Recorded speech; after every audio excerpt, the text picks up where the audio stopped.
Head অফিসে joining আমরা করেছি, অর্থাৎ 6 বছর পার হয়েছে, 6.5 বছর চলতেছে।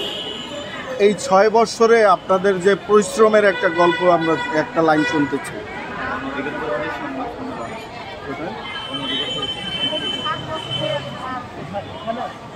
আচ্ছা, আমাদের পরিশ্রমের গল্প অনেক আছে। যেমন আমি আমার একটা গল্প বলে, আমার প্রথম যেটা পোস্টিং হয়েছিল সেটা ছিল দিনাজপুর জেলা পার্বতীপুর উপজেলায়।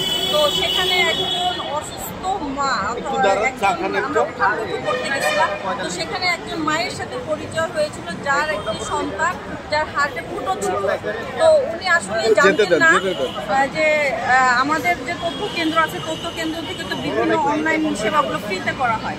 তো উনি আমার সঙ্গে কথা বললেন, আমাদের অফিসে একদিন গেলেন, যে আমার ছেলে তো হার্টে তো দেখা যাচ্ছে ও মাটা আমাকে অনেক বললো যে আমার ছেলে তো দীর্ঘদিন থেকে হাত ফুটো।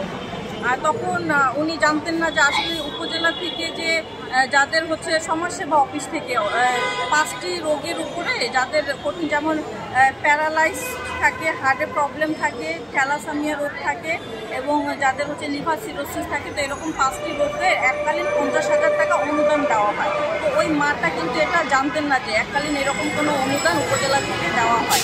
তখন যখন আমাদের উত্থান বৈঠকের মাধ্যমে উনি জানতে পারছেন যে এরকম 5টি রোগের উপরে সমাজসেবা অফিস থেকে এককালীন 50,000 টাকা অনুদান থাকে, ছিলেন।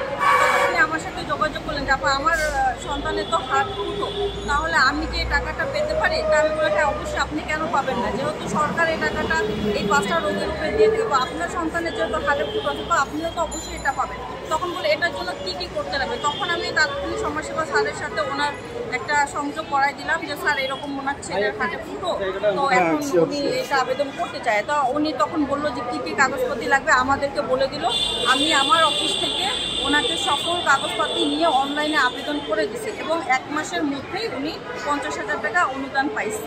অনুদান পাওয়ার পরে উনি অনেক আনন্দিত। ও টাকা এবং আরও টাকা মিলে ওনার ছেলের হচ্ছে ট্রিটমেন্ট করছে এবং এখন ওনার ছেলে আলহামদুলিল্লাহ অনেক সুস্থ। মাঝে মধ্যে যখনই উনি অফিসে আসেন উনি কিন্তু আমাকে বলেন যে আপা, আপনার জন্য আমি এই সেবাটা জানতে পারছি আপনার উত্থান বৈঠকের মাধ্যমে, এবং আমি আমার সন্তানের জন্য সরকারি একটি এই অনুদানটা পাইছি। এটা আমি অনেক গরিব এবং আমার জন্য এটা অনেক উপকার।